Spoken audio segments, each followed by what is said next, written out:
Bismillahirrahmanirrahim. Assalamualaikum warahmatullahi wabarakatuh. Innal hamdalillah nahmaduhu wa nasta'inuhu wa nastaghfiruh wa na'udzu billahi min shururi anfusina wa min sayyiati a'malina may yahdihillahu fala mudhillalah wa may yudlilhu fala hadiyalah. Asyhadu an la ilaha illallah wahdahu la syarikalah wa asyhadu anna Muhammadan abduhu wa rasuluhu la nabiyya ba'dah. Allahumma salli wa sallim wa barik ala hadan nabiyyil karim wa ala alihi wa sahabatihi wa man tabi'ahum bi ihsanin ila yaumiddin, amma ba'd. Allahumma ahina ala sunnatih wa amitna ala millatih wa hsyurna fi zumratih ma'al ladina an'amta alaihim minan nabiyyin was-siddiqin was-siddiqin was-syuhada'i was-salihin wa hasuna ulaika rafiqa. Alhamdulillah, Bapak-bapak, Ibu-ibu, jamaah sekalian yang dimuliakan Allah Subhanahu wa taala, para sesepuh, para bini sepuh, para ustadz, para kiai, para ulama yang tidak bisa kami sebutkan satu persatu. Marilah kita bersyukur kehadirat Allah Subhanahu wa taala di tengah kesibukan kita, di tengah kelelahan hari ini, kita masih tetap bisa dan bersemangat untuk thalabul ilmi, sekaligus saling tawasau bil haq dan tawasau bis sabr, saling mengingatkan dalam kebaikan, saling menguatkan di dalam kesabaran. Semoga majelis ini menjadi majelis yang penuh barokah dan diampuni dosa-dosa kita yang hadir di sini. Salawat dan salam marilah senantiasa kita sampaikan, kita doakan semoga senantiasa tercurah kepada Nabi junjungan kita Nabi Muhammad sallallahu alaihi wasallam, begitu pula kepada keluarga beliau, para sahabat dan seluruh umat Islam yang mengikuti risalahnya hingga hari akhir nanti. Bapak, Ibu, dan jemaah sekalian yang dimuliakan Allah Subhanahu wa taala, hari-hari ini kita pasti disibukkan dengan berbagai macam kegiatan terkait peringatan kemerdekaan Republik Indonesia yang ke-77. Mungkin ada yang sudah kita lewati, ada yang upacara, ada yang tirakatan, ada yang tasyakuran, ada yang pengajian, ada yang pawai dan karnaval, ya, dan bahkan banyak lagi. Tentu itu semua bagian dari rasa syukur yang tidak cukup, ya, hanya dengan hal tersebut. Yang sangat-sangat penting adalah kita memaknai kemerdekaan itu sendiri, menghayati bagaimana terjadinya kemerdekaan itu sendiri, sehingga bisa kita nikmati hari ini. Makanya dalam kesempatan malam hari ini, kalau biasanya kita membahas tentang sirah Nabi dan ibrahnya, sejarah Nabi dan ibrahnya, maka kali ini kita sejenak mengingat juga tentang sejarah. Bagaimana sebenarnya peranan para ulama, para kiai, para santri dan umat muslim dalam kemerdekaan negeri ini. Bagaimana peran para ulama dalam berjuang untuk membantu memerdekakan negeri ini dari belenggu penjajah. Karena sekali lagi, kalau kita tadi menyibukkan dengan berbagai kegiatan tapi lupa memaknai, tentu tidak afdol. Sebagaimana kalau kita Idul Adha mungkin sibuk dengan bikin satenya tapi lupa memaknai kisah Nabi Ibrahim bersama Nabi Ismail dan keluarganya dalam menjalani ujian dari Allah Subhanahu wa taala, tentu tidak lengkap. Maka kita masih ingat, Bapak Ibu sekalian, bangsa yang besar adalah bangsa yang menghargai para pahlawannya. Nah, di antara para pahlawan itu adalah para ulama yang berjuang, yang berkorban untuk bersama-sama memerdekakan negeri ini. Karena itulah rahasia dan hikmah yang besar, semua itu tidak dilupakan oleh para pendiri bangsa ini. Maka dijelaskan dalam pembukaan Undang-Undang Dasar Republik Indonesia, Negara Republik Indonesia, tentang atas berkat rahmat Allah yang Maha Kuasa. jelas disebutkan dan dituliskan. Tentu satu sisi ini adalah bentuk pengakuan syukur kepada Allah Subhanahu wa taala bahwa kemerdekaan adalah nikmat, anugerah yang diberikan Allah Subhanahu wa taala kepada kita semua. Dan pada sisi yang lain ini juga menunjukkan betapa saat itu banyak sekali peran-peran kaum muslimin, para ulama wabil khusus dalam berjuang bersama elemen yang lainnya untuk mengusir penjajah. Maka diabadikan dengan penuh syukur atas berkat rahmat Allah yang Maha Kuasa. Sehingga penting bagi kita untuk mengenang dan mengingat apa saja peran-peran para ulama dalam masa perjuangan itu.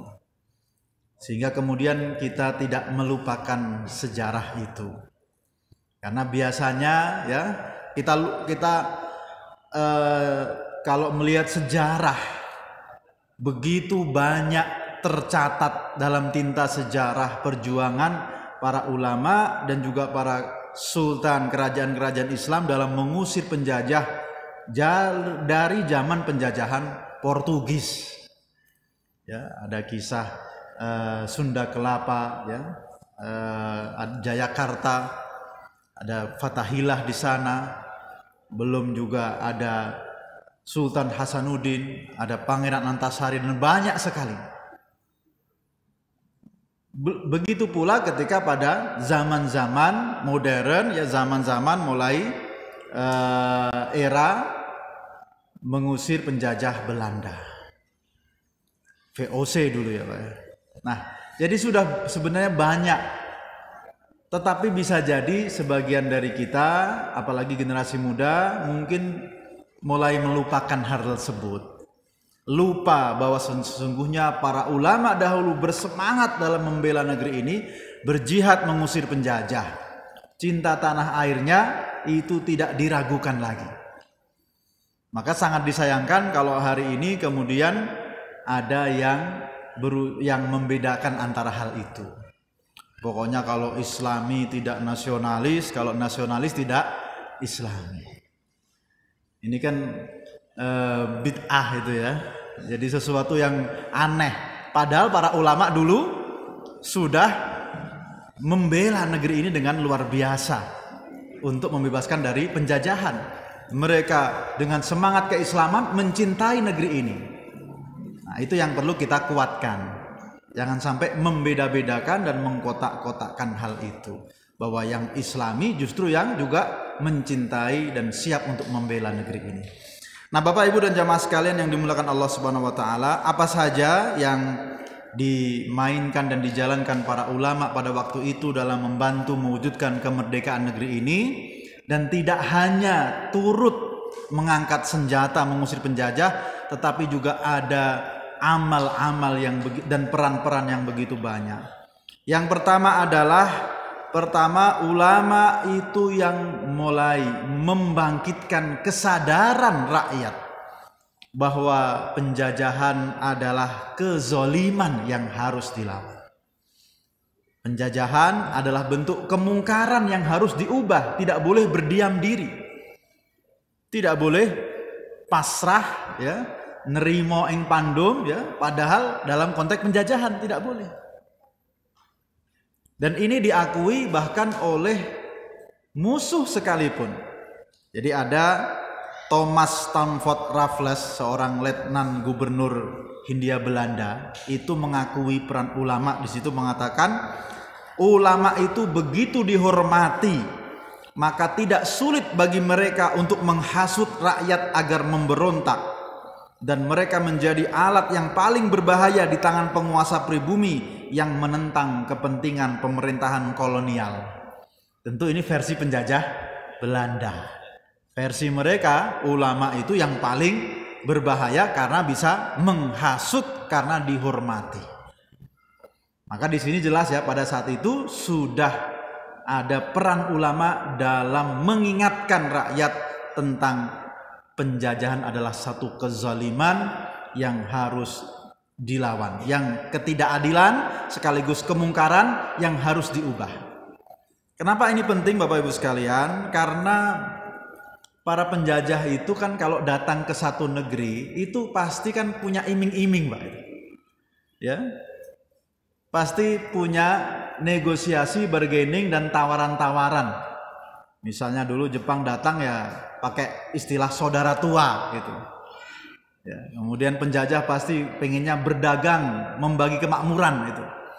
Maka tentu sebagian rakyat ada yang lengah, lalai, tertipu. Sehingga kemudian ketika bahkan mungkin sebagian berkolaborasi dengan penjajah karena merasa dicukupi hidupnya. Wes ngene wae rak popo gitu kan. Kira-kira tentu tidak semuanya kemudian sadar untuk melawan. Ada yang pasrah, ada yang tenang-tenang saja, bahkan ada yang bahkan bekerja sama, naudzubillah. Maka di sini para ulama mengingatkan bahwa di dalam penjajahan itu adalah kezaliman sekaligus kehinaan. Kenapa mereka mengetahui? Karena sejak awal dalam Al-Quran sudah disebutkan dan diingatkan. Sunnatullah kalau ada raja yang menjajah satu negeri, disebutkan dalam surat An-Naml ayat 34 yang diambil dari perkataan Ratu Balqis, dikatakan qalat innal muluka idza dakhalu qaryatan afsaduha wa ja'alu 'izzata ahliha adillah wa kadzalika yaf'alun. Dalam Quran, Pak, sudah ada dan ini sudah dipahami para ulama. Sesungguhnya raja-raja itu kalau memasuki satu negeri, menjajah, menginvasi, pasti akan melakukan kerusakan dan akan menjadikan pemimpin-pemimpin negeri itu menjadi terhina, yang mulia menjadi hina. Ini namanya satu penjajahan, pasti konsekuensinya begitu. Jadi aneh kalau ada orang yang nerimo dengan konsep penjajahan itu, dengan kondisi penjajahan itu. Aneh kalau ada yang bekerja sama. Bahkan kalau yang berkhianat pun ada, Pak. Maka diingatkan oleh para ulama bahwa penjajahan adalah kezaliman yang harus dilawan, bukan didiamkan, apalagi bekerja sama. Dan kita juga tahu bahwa dalam Islam kan ada konsep namanya amar ma'ruf nahi mungkar. Kalau ada kemungkaran, ya jangan didiamkan. Dalam hadis Rasulullah SAW, riwayat Imam Muslim, man ra'a minkum munkara falyughayyiru biyadihi. Fa illam yastati fa bilisani. Fa illam yastati fa biqalbi wa dzalika at'aful iman. Ini kan konsep sejak lama kita diingatkan. Kalau ada kemungkaran maka harus diubah sesuai dengan kemampuan. Maka para ulama memang kalau kita lihat dalam sejarah berbeda-beda, Pak. Ada yang mereka di dalam kondisinya, waktunya, mereka ada yang mengangkat senjata, ya, ingin mengubah kemungkaran dengan biyadih. Tapi ada juga yang memilih jalan pendidikan, diplomasi, atau bahkan juga bisa jadi ada para ulama yang mereka menempuh jalan dengan khusyuk berdoa, dengan kunut-kunut nazilahnya untuk mengusir penjajah Belanda dan Jepang. Semuanya itu ada perannya.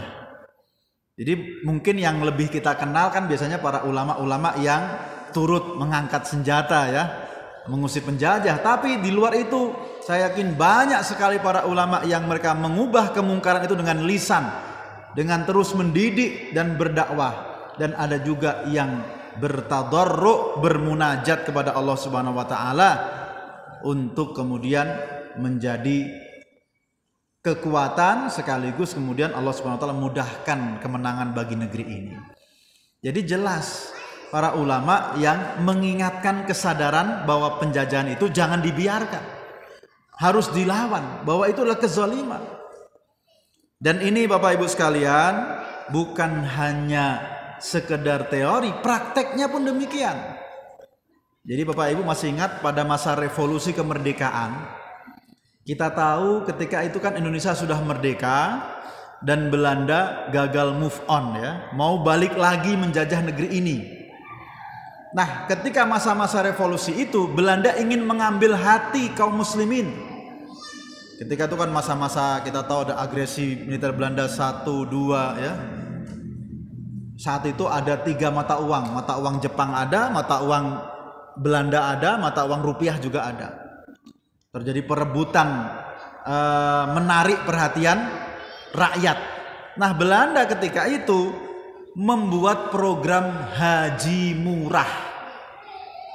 Berangkat haji murah menggunakan kapal Belanda, disiarkan kemana-mana supaya penduduknya itu kemudian tertarik dan lupa untuk berjuang dan lupa bahwa Belanda adalah penjajah yang ingin merusak kemerdekaan kita. Jadi ditawarkan, Pak, promo haji murah di daerah-daerah itu untuk mengambil hati kaum muslimin supaya mereka lupa bahwa Belanda sebenarnya pengen menjajah lagi. Coba, Pak, kalau kira-kira kita ditawari seperti itu gimana kira-kira? Kan akan tergoda, wah ini apa ini cocok ini kan, haji murah ini itu.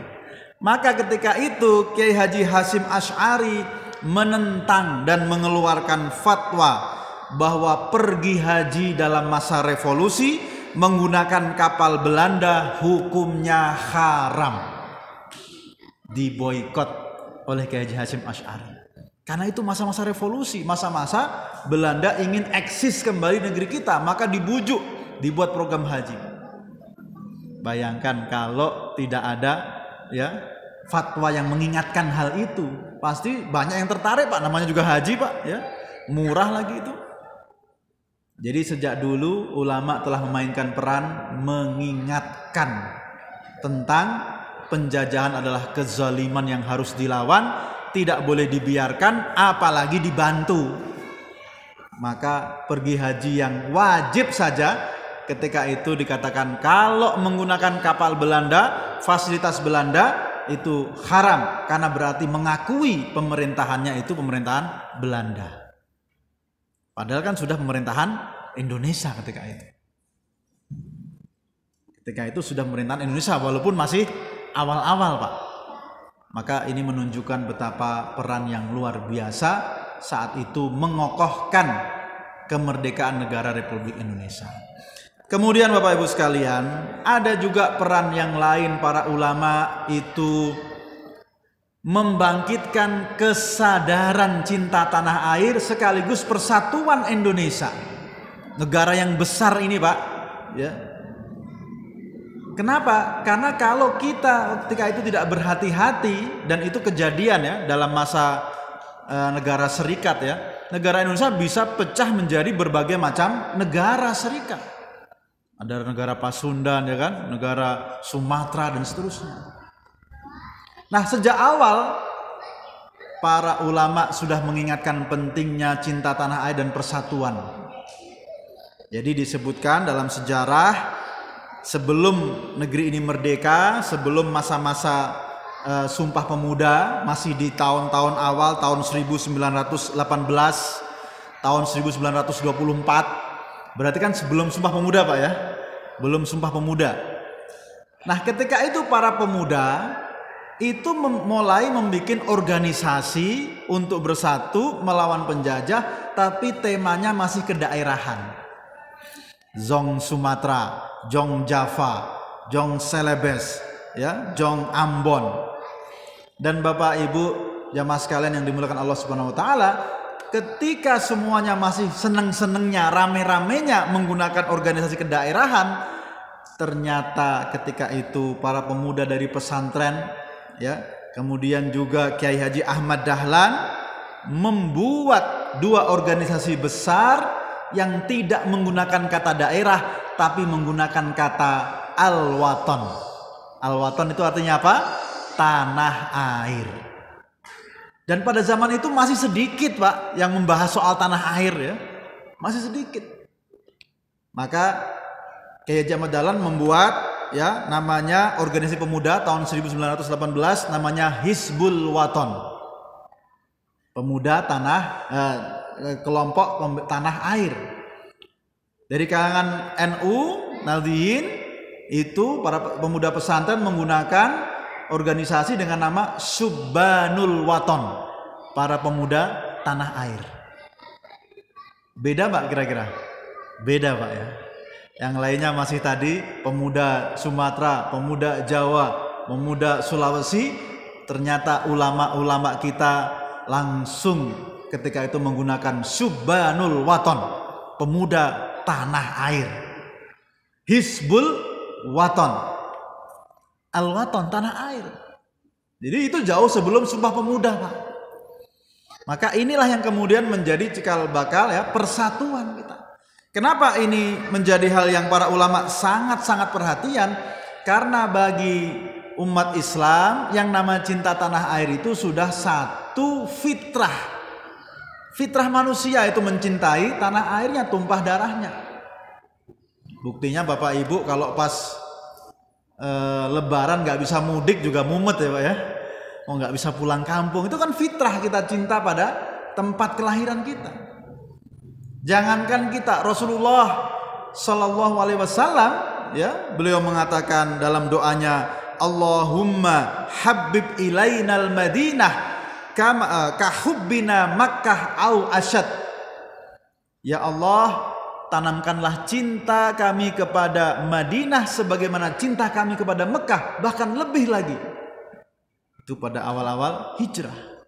Jadi cinta tanah air, makanya kemudian para ulama ya kemudian membuat satu syiar ya tentang hubbul waton minal iman, cinta tanah air dari sebagian dari iman. Itu syiar para ulama yang memahami bagaimana cinta tanah air adalah fitrah yang harus dijaga. Maka tadi akhirnya di saat yang lain belum menggelorakan persatuan, belum menguatkan tentang makna tanah air, maka sudah ada Subbanul Waton dan Hisbul Waton. Ketika semuanya masih sibuk mengusung organisasi kedaerahan. Dan ini Pak efeknya luar biasa Pak. Sehingga hari ini Indonesia menjadi negara besar, berbagai macam suku, berbagai macam bahasa, bahkan pulaunya juga terpisah-pisah dan kerajaannya juga banyak, tetapi kemudian sepakat dan semangat bersatu dalam negara Indonesia ini. Kalau dibandingkan dengan Eropa ya, bahkan dibandingkan dengan Jazirah Arab sekalipun itu beda Pak. Eropa itu kerajaannya banyak, bahasanya banyak, daerahnya cuma satu daratan Pak. Daratan besar, tapi negaranya ya banyak, kecil-kecil ya. Negaranya banyak, kecil-kecil, antar negara bisa pakai kereta ya atau pakai bis. Jadi tidak bisa menjadi negara yang satu karena bahasanya beda-beda, walaupun agamanya sama. Jazirah Arabiyah, daerah-daerah di Arab itu agamanya sama, bahasanya sama, tapi karena latar belakangnya berbeda. Kabilah-kabilah hari ini pun negaranya banyak, padahal tidak berpulau-pulau Pak ya, daratan juga. Nah Indonesia bagaimana Pak?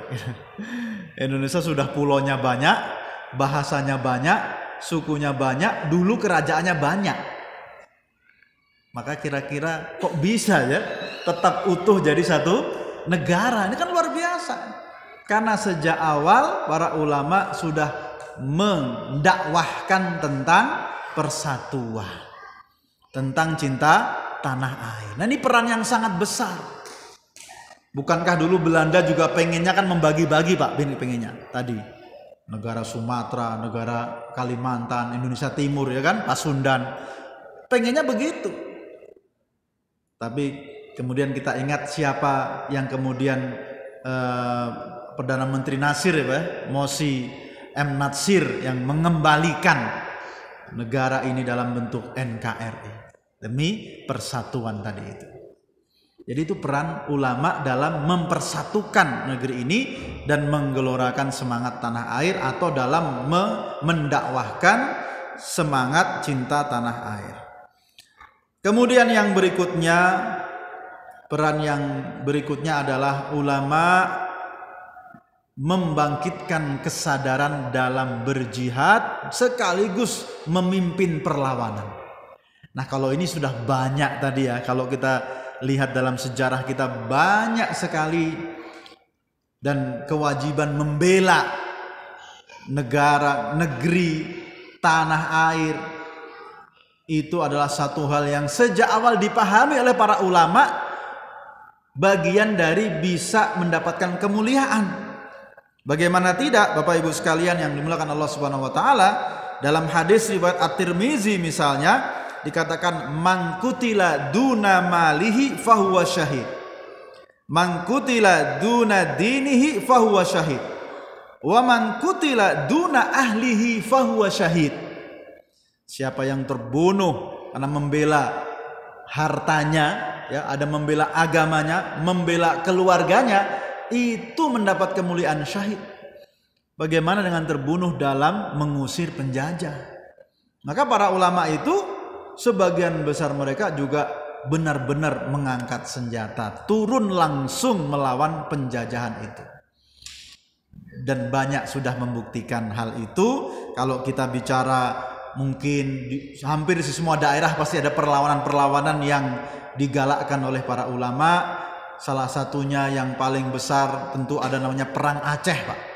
Dan Perang Diponegoro. Ya, kalau dianggap peperangan yang paling lama-lama kan itu. Perang Aceh itu 40 tahun lebih. Dengan semangat tentu jihad fisabilillah, mengusir penjajah. Maka dalam buku ditulis oleh Ibrahim, ya, Alfian, dikatakan Perang Aceh 1873-1912, dikatakan judulnya Perang di Jalan Allah. Dan banyak korban berjatuhan di pihak Belanda. Makanya akhirnya kemudian mereka mengutus seorang orientalis, ya, Snok-Horange, yang berpura-pura masuk Islam supaya bisa mengubah pemikiran masyarakat Aceh agar lebih kooperatif dengan penjajah. Walaupun itu juga tidak berhasil. Dan kita ingat bagaimana Teuku Umar itu pernah mengatakan, besok kita akan minum kopi di Melauboh, atau kalau tidak berarti aku syahid. Jadi semangat-semangat jihad fisabilillah itu jelas ada ketika mengusir penjajah itu digunakan. Perang Diponegoro misalnya, itu jelas Perang Diponegoro, para ulama mendukung dan bergabung bersama Parisan Diponegoro. Ada Kiai Mojo, Haji Mustofa, Haji Badarudin, dan Sontot Ali Basha. Kiai Mojo misalnya yang jalannya diabadikan, ya, di Solo, di jalan Kiai Mojo. Kiai Mojo itu selalu menegaskan bahwa Perang Diponegoro adalah jihad yang harus dilakukan oleh semua umat Islam. Karena tujuannya melawan kesewenang-wenangan dan kezaliman pemerintah Hindia Belanda. Bahkan kita tahu bagaimana Perang Diponegoro, artinya Pangeran Diponegoro dan para panglimanya itu kan menggunakan syiar dengan surban dan gamis, ya, untuk juga kembali menambah semangat dalam berjihad mengusir penjajah. Dan sejarah mencatat kemudian dalam era yang lebih modern, para ulama, santri, kiai juga membuat laskar, namanya Laskar Hizbullah dan Laskar Sabilillah, yang tujuannya sama, untuk mengangkat senjata dalam melawan penjajah dan mempertahankan kemerdekaan Republik Indonesia. Data sejarah mengatakan dalam bukunya Zainul Milal, setelah Perang Diponegoro masih ada sekitar 130 peperangan yang melibatkan kalangan pesantren demi kemerdekaan bangsa Indonesia. Kira-kira kalau 130 pertempuran dari kalangan pesantren, itu semangatnya kira-kira semangat apa, Pak? Semangat berjihad. Ya, semangat berjihad dalam mengusir penjajah. Dan tentu puncaknya yang paling sering kita dengar adalah pada masa-masa sebelum pertempuran Surabaya 10 November. Yang ketika itu Inggris ya datang, dan sebenarnya Belanda ada di belakang ingin kembali menjajah negeri ini. Maka di situ keluarlah fatwa jihad Kiai Haji Hasyim Asy'ari yang kemudian dikuatkan oleh resolusi jihad NU dengan bahasan-bahasan yang sangat tegas tentang jihad mempertahankan kemerdekaan. Poinnya disebutkan, pertama, kemerdekaan Indonesia yang diproklamasikan pada 17 Agustus wajib dipertahankan. Republik Indonesia satu-satunya pemerintahan yang sah, harus dijaga dan ditolong. Kemudian poin yang berikutnya ada umat Islam terutama anggota NU harus mengangkat senjata melawan penjajah Belanda dan sekutunya yang ingin menjajah Indonesia kembali. Kewajiban ini merupakan perang suci, jihad, dan merupakan kewajiban bagi setiap muslim yang tinggal dalam radius 94 km safar ya. Bagi mereka yang tinggal di luar radius tersebut harus membantu dalam bentuk material atau persiapan yang lainnya. Berarti kan kalau Surabaya berarti daerah Sidoarjo Pak ya, Mojokerto itu semua. Kemudian kita lihat tempuran Surabaya yang Inggris ketika itu kan pemenang perang Pak. Sombong sekali, mereka menargetkan menaklukkan Surabaya dalam 3 hari. Lalu apa yang terjadi? Ternyata hal itu tidak terjadi dengan semangat perlawanan arek-arek Surabaya. Semangati oleh Bung Tomo, dan Bung Tomo sendiri mengakui Pak. Bung Tomo sendiri mengakui, seandainya saya tidak tahu cara apa membakar semangat para pemuda untuk melawan penjajah. Jadi ini menjadikan bukti real ya, bagaimana saat itu yang terjadi adalah semangat jihad di dalam mengusir penjajahan. Mantan Panglima TNI ya, Gatot Nurmantio itu pernah mengatakan dalam suatu seminar ya, ulama dan santri selalu menjadi ujung tombak perjuangan. Kenapa? Karena TNI saat itu belum ada. Itu yang mengakui Panglima TNI-nya Pak ya. TNI saat itu belum ada dan masih bayi. Jadi saya tegaskan, yang berkontribusi dalam kemerdekaan Indonesia adalah para ulama dan pemuda santri. Itu diakui sendiri oleh TNI-nya sendiri. Jadi ini menunjukkan sekali lagi Bapak Ibu sekalian betapa peran besar para ulama dalam kemerdekaan negeri ini. Nah Bapak Ibu sekalian, apakah kemudian hanya mengangkat senjata dalam tanda petik? Tidak. Peran ulama yang lain ada dalam mendidik generasi untuk nanti menjadi sumber daya yang unggul dalam memimpin negeri ini setelah merdeka. Jadi Bapak Ibu, kalau dalam Islam ya, bahkan saat dalam peperangan sekalipun tidak boleh lupa untuk mendidik, tidak boleh lupa untuk ada yang mentarbiyah, lupa untuk ada yang menuntut ilmu. Makanya para ulama juga menjalankan hal itu. Ya, disebutkan dalam surat At-Taubah ayat 122, wa ma kanal mu'minuna liyanfirafah. Tidak patut bagi orang mukmin semuanya pergi berangkat berperang, tidak patut. Falaula nafara min kulli firqatin minhum ta'ifatun liyatafaqahu fid din waliyundiru qaumahum idza raja'u ilaihim la'allahum yahdarun. Jadi tidak layak berangkat semua, harus ada yang tetap thalabul ilmi untuk nanti mengingatkan kalau sudah dalam kondisi damai. Maka ini yang dilakukan oleh para ulama tahun 1900-an awal-awal itu, mereka mendirikan organisasi-organisasi Islam yang fokus dalam pendidikan dan dakwah, marak sekali. Ada Jamiatul Khair, ada Persatuan Islam, ada Persis, ada Matla'ul Anwar, ada Muhammadiyah, ada Nahdlatul Ulama, ada Al Khairat di Sulawesi ya. Banyak, ada Sarekat Islam, ada Masumi. Semua itu hingga hari ini Pak, mereka disebut sebagai organisasi massa Islam bapak kandung kemerdekaan. Itu diakui oleh para tokoh. Jadi mereka bergerak ya, tidak secara langsung dengan mengangkat senjata, tapi dengan mendidik ya, yang kemudian menjadi SDM yang siap untuk kemudian memimpin negeri ini ketika Indonesia telah merdeka. Maka dibuktikan ya, banyak sekali tokoh-tokoh Muhammadiyah, tokoh-tokoh NU yang kemudian ketika awal-awal kemerdekaan itu terlibat penuh dalam persiapan kemerdekaan, menjadi anggota konstituante ya, PPKI, BPUPKI dan seterusnya. Maka itu satu hal yang jelas dikontribusikan. Apa itu? Menyiapkan SDM-nya melalui ormas-ormas Islam, membuat sekolah-sekolah, madrasah-madrasah, pendidikan dan dakwah.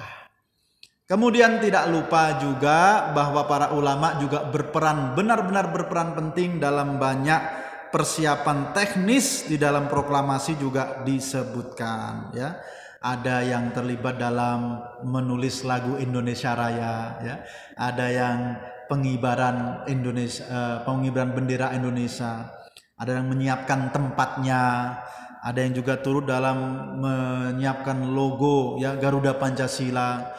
Dan juga yang jelas ketika Indonesia telah merdeka, itu pun para ulama dalam hal ini mahasiswa-mahasiswa, para santri-santri yang di Timur Tengah, itu mereka menjelaskan kepada tokoh-tokoh Islam di sana, lalu tokoh-tokoh Islam di sana kemudian juga menyampaikan kepada pemerintahan-pemerintahan di sana, maka akhirnya Indonesia merdeka. Dan yang mengakui pertama kali dua negara adalah Mesir dan Palestina. Salah satunya adalah karena lobby-lobby dari ulama-ulama negeri ini atau dari mahasiswa-mahasiswa yang sekolah di sana. Jadi luar biasa. Dan juga kita tahu bagaimana anggota-anggota konstituante ya BPUPKI itu ada Kiai Haji Wahid Hasim, ada Ki Bagus Hadikusumo, ada Kasman Singodimejo, ada Teuku Muhammad Hasan. Mereka lah yang kemudian bersama-sama bermusyawarah ya, bersepakat untuk kemudian menjadikan aturan undang-undang negeri ini, prinsip dasar negeri ini yang disepakati dan kita jalankan hingga hari ini. Demikian perang ulama yang sangat besar, tidak bisa kita remehkan, tidak bisa kita lupakan. Mari senantiasa kita menghargai dan mendoakan kepada mereka semua. Aqulu qauli hadza wa astaghfirullahi li wa lakum innahu huwal ghafurur rahim. Wassalamu alaikum warahmatullahi wabarakatuh.